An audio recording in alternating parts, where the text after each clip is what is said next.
ಎಲ್ಲರಿಗೂ ನಮಸ್ಕಾರ. ಶಾಲಿನಿ ಕೈಪಾಕ ಚಾನಲ್ಗೆ ಸ್ವಾಗತ. ಇವತ್ತಿನ ವಿಡಿಯೋದಲ್ಲಿ ರಸಮ್ ಹೇಗೆ ಮಾಡೋದು ಅಂತ ತೋರಿಸ್ತಾ ಇದ್ದೀನಿ. ನೆಲ್ಲಿಕಾಯಿ ಯೂಸ್ ಮಾಡಿಕೊಂಡು ರಸಮ್ನ ಮಾಡ್ಕೊಳ್ತಾ ಇದ್ದೀನಿ. ಟೇಸ್ಟ್ ಅಂತೂ ತುಂಬಾ ಚೆನ್ನಾಗಿರುತ್ತೆ. ನೆಲ್ಲಿಕಾಯಿ ರಸಮ್ ಆರೋಗ್ಯಕ್ಕೂ ಕೂಡ ತುಂಬಾ ಒಳ್ಳೆಯದು. ಡೈಲಿ ಒಂದೊಂದು ನೆಲ್ಲಿಕಾಯಿ ತಿಂದರೆ ಹೆಲ್ತ್ ತುಂಬಾ ಚೆನ್ನಾಗಿರುತ್ತೆ. ತುಂಬಾ ಈಸಿಯಾಗಿ ನೆಲ್ಲಿಕಾಯಿ ರಸಮ್ನ ಮಾಡ್ಬೋದು. ಬನ್ನಿ ಹೇಗೆ ಮಾಡೋದು ಅಂತ ನೋಡೋಣ. ಅದಕ್ಕಿಂತ ಮುಂಚೆ ನನ್ನ ಚಾನಲ್ನ ದಯವಿಟ್ಟು ಸಬ್ಸ್ಕ್ರೈಬ್ ಮಾಡಿಕೊಂಡು ಸಪೋರ್ಟ್ ಮಾಡಿ.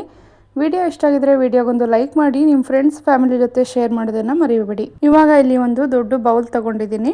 ಅದರಲ್ಲಿ ನಮಗೆ ಕ್ವಾಂಟಿಟಿ ಎಷ್ಟು ಬೇಕೋ ಅಷ್ಟನ್ನು ನೋಡಿಕೊಂಡು ತೊಗರಿಬೇಳೆನ ತೊಗೋಬೇಕು. 1 ಕಪ್ ಆಗುವಷ್ಟು ತೊಗರಿಬೇಳೆ ತೊಗೊಂಡಿದ್ದೀನಿ. 1/4 ಕಪ್ ಆಗುವಷ್ಟು ಹೆಸರುಬೇಳೆ ತೊಗೊಂಡಿದ್ದೀನಿ. 1/4 ಕಪ್ ಆಗುವಷ್ಟು ಮಸೂರ್ ದಾಲ್ ತೊಗೊಂಡಿದ್ದೀನಿ. ಈ 3 ಹಾಕಿ ಮಾಡೋದ್ರಿಂದ ಕಾಂಬಿನೇಷನ್ ತುಂಬಾ ಚೆನ್ನಾಗಿರುತ್ತೆ. ಬೇಳೆಗಳನ್ನು ಚೆನ್ನಾಗಿ ಒಂದು 3-4 ಸಲ ತೊಳೆದು ಇಟ್ಕೋಬೇಕು. ಇವಾಗ ನೋಡಿ, ಇಲ್ಲಿ ನಾನು 5 ನೆಲ್ಲಿಕಾಯಿನ ತೊಗೊಂಡಿದ್ದೀನಿ. ಬೆಟ್ಟದ ನೆಲ್ಲಿಕಾಯಿ ಬರುತ್ತಲ್ಲ ಅದು. ಟೇಸ್ಟ್ ಅಂತೂ ತುಂಬಾ ಚೆನ್ನಾಗಿರುತ್ತೆ. ಮಿಸ್ ಮಾಡದೆ ಒಂದು ಸಲ ಟ್ರೈ ಮಾಡಿ. ಇವಾಗ ನೆಲ್ಲಿಕಾಯಿನ ಕೂಡ ತೊಳೆದು ಕುಕ್ಕರ್ಗೆ ಸೇರಿಸ್ಕೋಬೇಕು. ಬೇಯೋದಕ್ಕೆ ಬೇಕಾದಷ್ಟು ನೀರನ್ನು ಹಾಕ್ಕೊಳ್ತಾ ಇದ್ದೀನಿ. ಮೀಡಿಯಮ್ ಸೈಜ್ದು 2 ಟೊಮೆಟೊನ ಕಟ್ ಮಾಡಿ ಹಾಕ್ಕೊಳ್ತಾ ಇದ್ದೀನಿ. ದಪ್ಪ ಸೈಜ್ದು 1 ಈರುಳ್ಳಿನ ಈ ರೀತಿ ಕಟ್ ಮಾಡಿ ಹಾಕ್ಕೊಂಡು 3 ಅಥವಾ 4 ಹಸಿಮೆಣಸಿನ್ಕಾಯಿನ ಮಧ್ಯಕ್ಕೆ ಕಟ್ ಮಾಡಿ ಹಾಕ್ಕೊಳ್ತಾ ಇದ್ದೀನಿ. ಖಾರ ನೋಡಿ ಹಾಕ್ಕೊಳ್ಳಿ. ಇವಾಗ 1 ಗಡ್ಡೆ ಆಗೋಷ್ಟು ಬೆಳ್ಳುಳ್ಳಿ ಹಾಕ್ಕೊಂಡು ಉಪ್ಪನ್ನ ಹಾಕ್ಕೊಳ್ತಾ ಇದ್ದೀನಿ. ಉಪ್ಪು ಹಾಕ್ಕೊಂಡಾದ್ಮೇಲೆ ಅರಿಶಿನದ ಪುಡಿ ಹಾಕ್ಕೊಳ್ತಾ ಇದ್ದೀನಿ.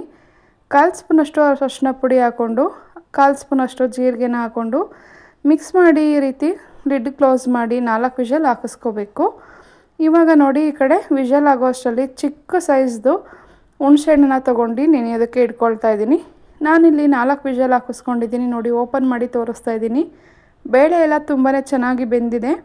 ಇವಾಗ ನೆಲ್ಲಿಕಾಯಿನ ಸಪ್ರೇಟ್ ಮಾಡಿ ಇಟ್ಕೊಳ್ತಾ ಇದ್ದೀನಿ.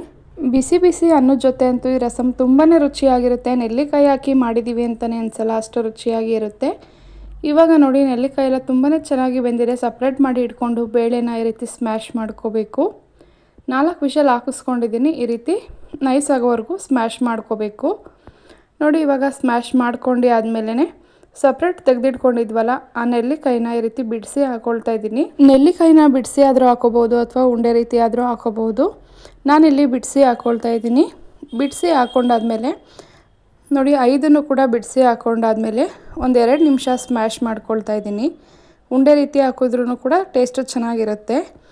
ಇವಾಗ ಸಾಂಬಾರಿಗೆ ಬೇಕಾದಷ್ಟು ಸ್ವಲ್ಪ ನೀರನ್ನು ಹಾಕ್ಕೊಂಡು ಅಚ್ಕಾರದ ಪುಡಿ ಮತ್ತು ಧನಿಯಾದ ಪುಡಿನ ಹಾಕ್ಕೊಳ್ತಾ ಇದ್ದೀನಿ. ಖಾರ ಬೇಡ ಅಂತಂದರೆ ಅಚ್ಕಾರದ ಪುಡಿನ ಸ್ಕಿಪ್ ಮಾಡಿ. ಇವಾಗ ಅಚ್ಕಾರದ ಪುಡಿ ಮತ್ತು ಧನಿಯಾದ ಪುಡಿ ಹಾಕಿದಾಗ ಪೌಡರ್ದು ಗಂಟಿಲ್ಲದೆ ಇರೋ ರೀತಿ ಚೆನ್ನಾಗಿ ಒಂದು ಸಲ ಮಿಕ್ಸ್ ಮಾಡ್ಕೋಬೇಕು. ನಿಮಗೆ ರಸಮ್ ಎಷ್ಟು ಕನ್ಸಿಸ್ಟೆನ್ಸಿಲಿ ಬೇಕು, ತೆಳುವಾಗಿ ಬೇಕು ಅಥವಾ ಗಟ್ಟಿಯಾಗಬೇಕು ನೋಡಿಕೊಂಡು ನೀರನ್ನು ಸೇರಿಸ್ಕೊಂಡು ಚೆನ್ನಾಗಿ ಒಂದು ಸಲ ಮಿಕ್ಸ್ ಮಾಡ್ಕೋಬೇಕು. ಅಚ್ಕಾರದ ಪುಡಿ ನೋಡಿ ಹಾಕ್ಕೊಳ್ಳಿ, ಬೇಡ ಅಂದರೆ ಸ್ಕಿಪ್ ಕೂಡ ಮಾಡಿ. ಇವಾಗ ನೋಡಿ, ಚೆನ್ನಾಗಿ ಮಿಕ್ಸ್ ಮಾಡಿ ಆದಮೇಲೆ ಸ್ಟವ್ ಆನ್ ಮಾಡಿ ಕುದಿಯೋದಕ್ಕೆ ಇಡ್ತಾಯಿದ್ದೀನಿ. 4-5 ನಿಮಿಷ ಕುದಿಸ್ಕೋಬೇಕು. ಮಧ್ಯ ಮಧ್ಯ ಮಿಕ್ಸ್ ಮಾಡಿಕೊಂಡು ಕುದಿಯೋದಕ್ಕೆ ಬಿಡಬೇಕು. ಬೇಳೆ ಹಾಕಿರೋದ್ರಿಂದ ತಳ ಹಿಡಿಯುತ್ತೆ ಅಂತ. ನೋಡಿ, ಚೆನ್ನಾಗಿ ಮಿಕ್ಸ್ ಮಾಡಿಕೊಂಡು 1-2-3 ನಿಮಿಷ ಕುದಿಯೋದಕ್ಕೆ ಬಿಡ್ತಾಯಿದ್ದೀನಿ. ನಾನಿಲ್ಲಿ ಈ ರೀತಿ ಸ್ವಲ್ಪ ಗಟ್ಟಿಯಾಗಿ ರಸಮ್ನ ಮಾಡ್ಕೊಂಡಿದ್ದೀನಿ. ನೋಡಿ, ಇವಾಗ ಚೆನ್ನಾಗಿ ಕುದೀತಾ ಇದೆ ರಸಮ್.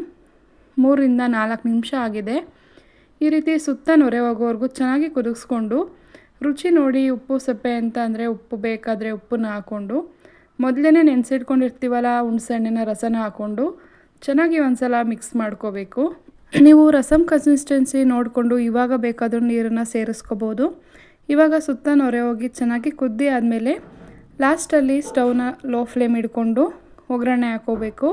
ಎಣ್ಣೆ, ಸಾಸಿವೆ, ಜೀರಿಗೆ, ಒಣಮೆಣಸಿನ್ಕಾಯಿ, ಕರಿಬೇವು ಹಾಕ್ಕೊಂಡು ಒಗ್ಗರಣೆ ಮಾಡಿ ಸಾಂಬಾರಿಗೆ ಸೇರಿಸ್ಕೊಂಡು ಲಾಸ್ಟಲ್ಲಿ ಹೆಚ್ಚಿಟ್ಕೊಂಡಿರೋವಂಥ ಕೊತ್ತಂಬರಿ ಸೊಪ್ಪನ್ನು ಉದುರಿಸ್ಕೊಂಡ್ರೆ ಹೆಲ್ದಿಯಾಗಿರೋವಂಥ ನೆಲ್ಲಿಕಾಯಿ ರಸಮ್ ರೆಡಿ. ನೀವು ಒಂದು ಸಲ ಟ್ರೈ ಮಾಡಿ. ನನ್ನ ಚಾನಲ್ನ ಸಬ್ಸ್ಕ್ರೈಬ್ ಮಾಡಿಕೊಂಡು ಸಪೋರ್ಟ್